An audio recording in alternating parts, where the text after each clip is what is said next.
What's your message to the Pinoys? Ha? Basta mabuhay yung Pilipino. Show the trophy, baby. Wow.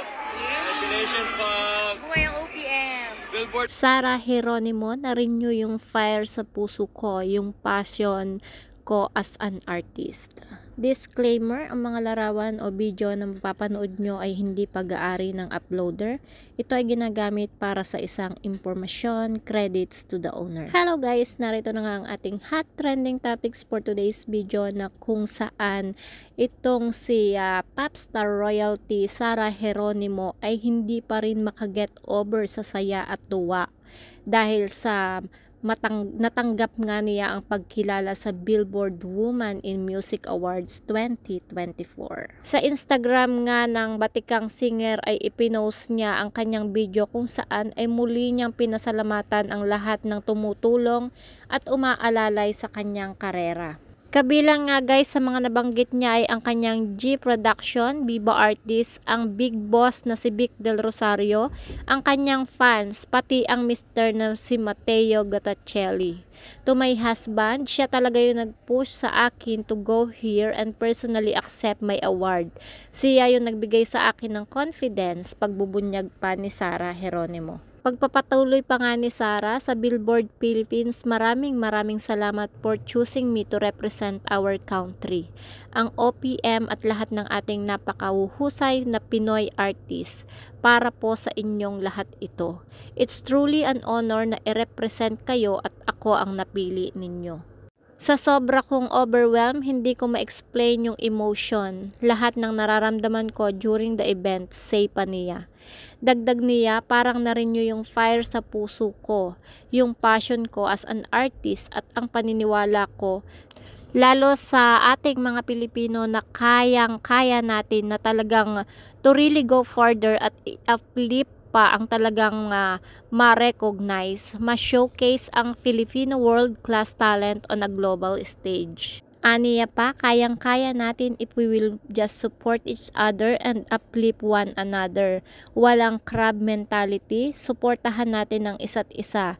Walang away-away, not comparing one artist from another dahil lahat tayo ang galing. Kumbaga, hindi gauge ang pagiging magaling or effective na artist. Yung you can judge belt high notes and yun na yun.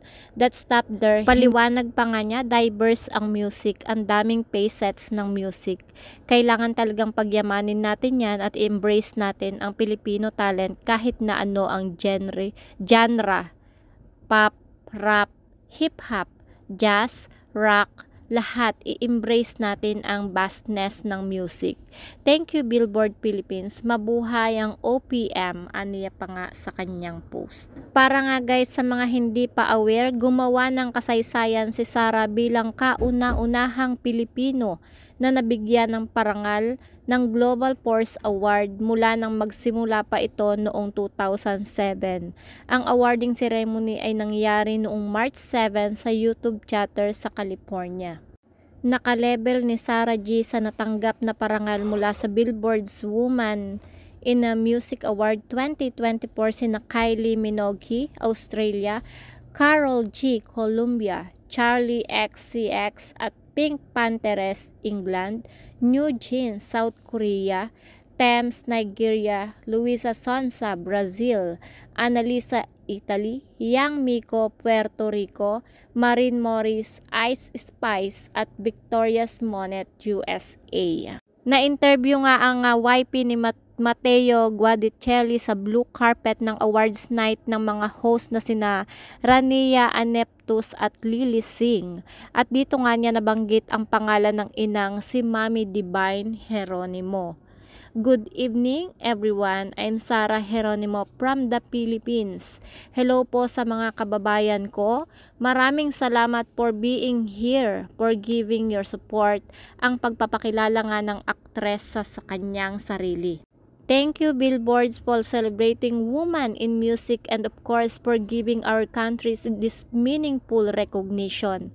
Maraming salamat Billboard Philippines for your commitment to bring our music the Filipino music and more Filipino artists to a global audience. Pagpapatuloy pa nga ni Sarah. Say pa ng Popstar Royalty about her award, it's very unexpected. I mean, to be considered a global force. And for me, a global force means having that influence, that global power to influence people. And it also comes with a big responsibility. You have to be mindful about the materials that you put out there, so you have to create change and positivity towards other people. Dagdag pa nga niya. Kasunod nito guys, pinasalamatan din niya ang kanyang Mommy Divine at tinawag pang hero. But woman, especially mothers out there, shout out to my mommy Divine Geronimo. You are the best mom. You are my hero. I love you very much. Sabi pa nga nitong si Sarah Geronimo. Sobrang nakakaiyak guys, no? Kasi sa nakaraan nga guys is parang may tampuhan itong si Mommy Divine and si Sarah. And matatandaan na hindi nga ito sumipot sa kasal nila noon ni Matteo Guadicelli. I cannot imagine myself being a mother. All the sacrifice that a mother has to do for their child, it's mind-blowing. Mensahe pa nga sa kanyang ina. I'm truly honored to be here to represent our country and our music, the Filipino music. Mabuhay ang OPM, ang pagbabandera pa nga ni Sarah sa Pilipinas. Nang hingan ng siya ng opinion tungkol sa women's in music, women are beautiful, women are strong, sabi pa nga ni Sarah. And now that I am married, I understand how marriage can be difficult sometimes. Men are beautiful as well, the way they manage, the cope up with everything that goes on with our minds as women. I also would like to salute men on how they care of us a woman, say pa niya. Sa isang banda naman guys is hindi talaga mawawala ang mga haters kasi naglutangan ito ng si Sarah Geronimo ay nanalo ng award. Nagsulputan nga guys ang mga basher ni Popstar Royalty Sarah Geronimo ng parangalan siya ng Billboard bilang global force. Kamakailan lang no guys, no. Ilan sa mga isyong inungkat ngayon kay Sarah ng mga haters ang pagiging BBM DDS umano niya at ang umano'y pananahimik niya sa pambubuli ng kanyang mga fans sa iba pang singers. Hanas na mga haters ni Sarah, global force may SS, DDS and BBM enabler. She was silent when her fans maligned this talented artist, from spreading fake news to body shaming. She was power to what? Influence what? Where did you do during the election when your fellow stars were taking a stance? Where were you during the ABS-CBN closure? Tapos fans mo mamaya mga away na naman. Tigilan mo ako. Pagtatanggol naman kay Sarah ng mga fans, I know that she could done better with the election era and the ABS-CBN shutdown. But bro, give her a break. This is literally about music. Must report or block for those people who are throwing hates towards our queen. Kahit ano pa nga ang sabihin nyo guys, mas marami pa ring nagmamahal at sumusuporta sa nag-iisang Sarah Geronimo guys, no. Hindi basta-basta itong Sarah G. Hindi na mababago yon. She's already a legend in the PH music industry. Ano ba ang kasalanan sa inyo ni Sarah Geronimo for her to be getting this much hate? We should be in a celebratory mood cause she just gave the Philippines its first Billboard Award, for God's sake.